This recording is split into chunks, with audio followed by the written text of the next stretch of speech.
Welcome to the Conscious Kinky podcast, a space where identity is crafted, intimacy is practiced, and truth is spoken without apology. Sexy, intelligent, and always embodying people before kink. What listeners will take away: clarity, new ways of seeing identity, intimacy, and power without shame or jargon. Language, short, practical sentences that they can borrow to talk about boundaries, consent, and desire. Reflection, 6 guiding questions each week that encourage journaling and deeper self-study. Connection, real stories from Joshua and myself and guests showing that you're not alone in your struggles or growth. Embodiment, a 5-minute practice or micro commitment to try in your daily life before the next episode. Continuity, a clear invitation to the Tuesday Alumni Circle, where podcast ideas are turned into lived practice, creating bonds through shared vulnerability. Viewer discretion is advised. These are adult topics, 18 and over. We are not offering advice. Please seek mentorship, and this is wholly perspective-based.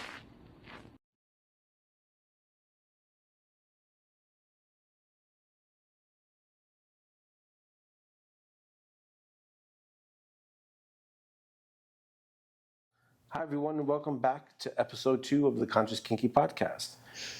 This month, we're talking on boundaries and repair. And this episode is the courage to say no. For me, sometimes saying no is one of the most courageous acts of love I can practice for myself. A clean no generally protects my energy, preserves my integrity, and builds trust. But for most of us, the word no feels dangerous. For me, it did for many years. And it brings guilt, fear, shame, or the belief that we'll lose connection. That's been one of the hardest things for me to get comfortable with, is saying no. Interestingly, though, when your no becomes trustworthy, so does your yes. That's the heart of this week, learning to say no without apology, without performance, and without abandoning yourself.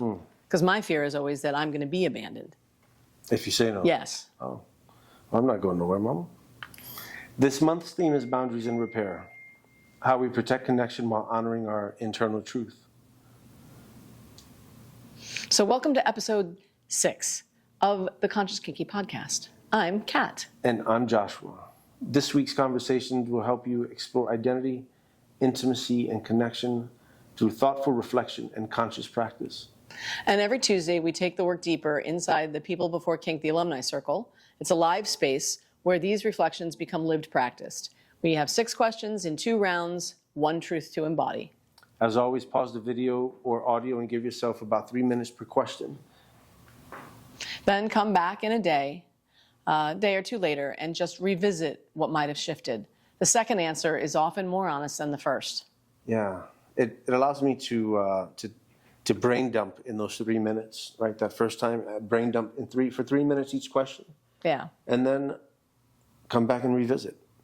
So pull up a chair, take a breath. Oh shit, I don't have my microphone. Where is it? It's on my other vest. I'll be right back. Oh, shit.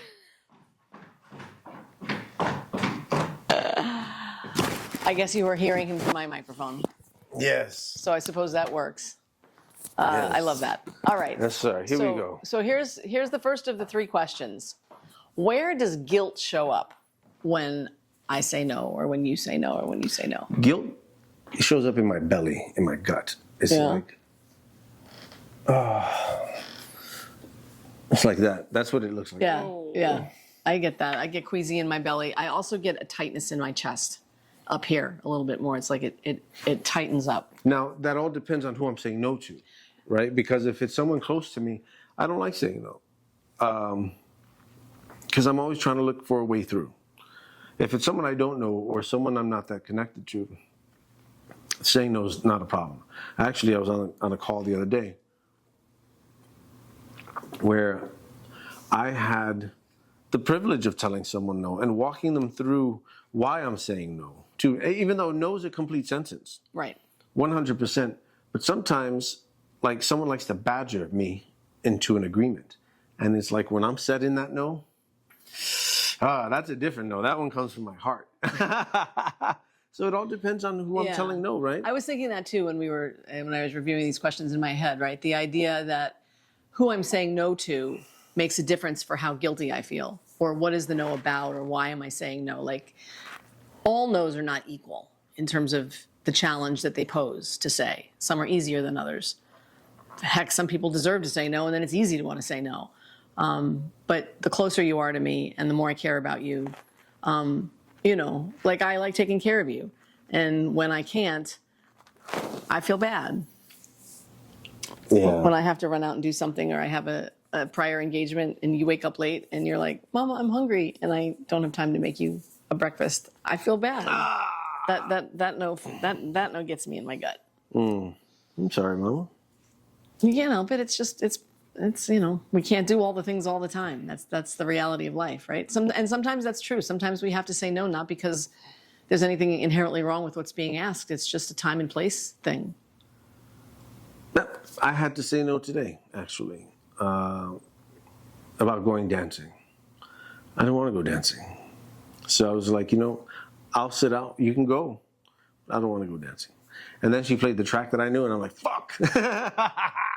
That's all right. We both came to our own no conclusion on our own. Yeah. Yeah, so. Anyway, no. So the next question then. How do I typically react when someone tells me no? Now, interestingly enough, I don't have problems with people telling me no. Unless you're going to make me wrong. Unless you're telling me no because you want to add to that somehow where you think I'm wrong, I could have an issue with it.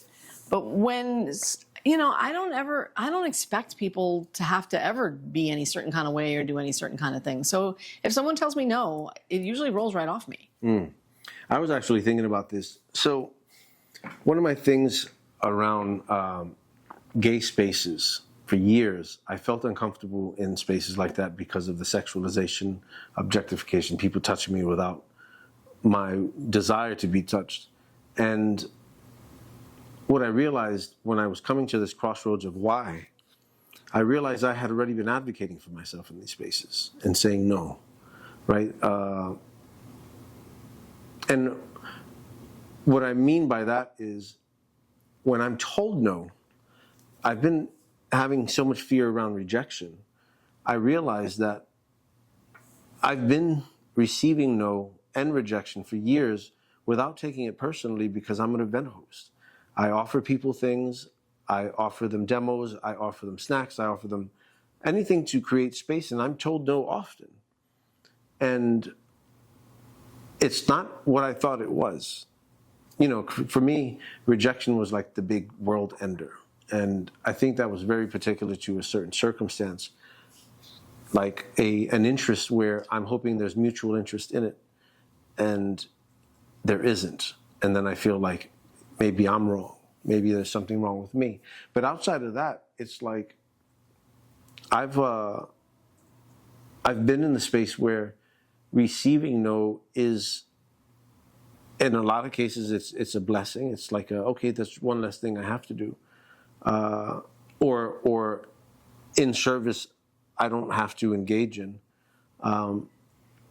It also lets me know that the person feels comfortable enough to say no, which is a big thing for me. I'll invite people to do things often, all the time, and I'll remind them, listen, you can say no, because I'd rather them tell me what is real for them than to feel coerced or like they'd disappoint me if they said yes. If they didn't say yes. Did they disappoint you if they said no? Yeah. Right. No. It'd disappoint me if they said yes and they didn't mean to say yes. It would disappoint you, right? But you don't want them to say yes for fear of disappointing you if they say no. Yeah. Yeah. No. Exactly. Yeah. Exactly. That's what I was thinking. I also realized as you were talking that how I react when someone tells me no. Full disclosure. When I have more fear about what that will be like, I am less likely to put someone in the position to tell me no. I will, it's much harder for me to ask for something and put myself in that position if I would take the no hard. So that's something I need to work on still. Okay. So let's do question 3. What story do I tell myself when I disappoint someone? I hate disappointing people. And usually the first go round in my head is very loud and very negative, and there's a lot of shame and there's a lot of beratement and there's a lot of beating myself up for disappointing someone. And the stories that are attached to that are things like I'm not good enough. I don't try hard enough. I have a lot of negative self-talk around that. When disappointing someone is a trigger for me around that kind of thing. And then I have to walk myself out of it. I have to go back and then replay it for what actually happened and understand that sometimes we just, we disappoint people and it doesn't mean there's anything wrong with us. But I have to walk, it's a whole walk I have to do with myself around that. So I think about what the outcome would have been if I didn't say no, and how it would have been less than ideal for that situation to happen. Because again, I was thinking about the performance, and I didn't show, and how that would have been if I had said no, or if I didn't say no. It's like, that's not the part of me you want, right? That's not the part of me that I want to show up. And the story that I say is that it's like, this is the better outcome for me and for us and for this circumstance. Yeah, I'm going to keep that in mind. That'll be good for me to help remind me. All right, so here's where we check in and pause for a moment. Which of these questions felt heavy? Which one brought heat to your chest or pressure to your throat or in your belly, like we were talking about? Where is your truth sitting? So often, guilt is just conditioning for me. I'm learning how to sit and process that. Guilt isn't truth. It's not integrity. It's not alignment. When we learn to sit with guilt without obeying it, we expand our freedom. Good one. So in the Tuesday Alumni Circle, this is where we move into breakout rooms to practice saying no, kindly, clearly, without over-explaining. This can be one of the most liberating practices that you'll ever do. Yeah. So, next section. All right. What does a clean no sound like for me? For me, it's no thank you. So funny. I was just thinking the thank you part. No, thank you, and kindly, right? Sometimes, when I feel frustrated or I feel like somebody's putting something on me, I can want to say no like I'm saying it at them. And I don't need to do that. I just need to say no, thank you. Yeah, like sometimes I find myself digging for reasons why. Like, no, I can't because X, right, Y, as and if Z. no isn't a full sentence. Yeah. So maybe, do I feel like sometimes people deserve a whole answer? I think so. I think sometimes I feel it's like it's obligated for me to say why. For example, I was invited to be a part of this program. It conflicted with a date, and I reached out to them. I said, thanks, but I can't because of my schedule. And with me saying that no, what it provided them an opportunity was to say, well, listen, thank you for giving us the heads up, but you're still invited. So you can miss this date and you're still good to go because of X, Y, and Z. I think you're right. I mean, and replaying the performance thing, the just saying that you weren't going was one thing, but then saying why you weren't going illuminated what was happening in a way that was helpful. Yeah. Right. So I do think sometimes saying no and why, it also gives the other person information. In the case of a situation where you're asked to do something and you can't because it conflicts with your schedule, by saying that there's a conflict with the schedule, it actually gives the other person the opportunity to maybe change their schedule if having you be participating is important enough. But if they think that you said no because you just didn't want to, that's different than no, that I'd like to, but I can't because of my schedule. It's two different things, and with two potentially different outcomes. Yeah. So sometimes adding to the no by way of an explanation gives the other person information, and that's a good thing. Where's one relationship where I need to practice saying no more consistently? You can't say me. No, funny. I had been thinking you when I was looking at this question and saying that there's no way I would say that. But I am thinking that somewhere in here is myself. I think, I don't know if it's practice saying no or practice saying yes, but I need to start practicing saying no to the things that are more of me procrastinating, the things that are me not doing the things that are right for me, and the things I'm doing in place of that, where instead of pushing myself to do the things that I do need to do. I like that a lot, because I think for the most part, the relationships in my life, there's not a lot of boundary pushing, except for myself, where I'm not saying no to myself. Like, no, go to sleep. Right? No, not another one. I think I'm the person who needs to hear no more for myself consistently. That was a good answer, man. You said that was a good answer. All right, so here we are. Last question. How can I follow up a no with care so the boundary still honors connection?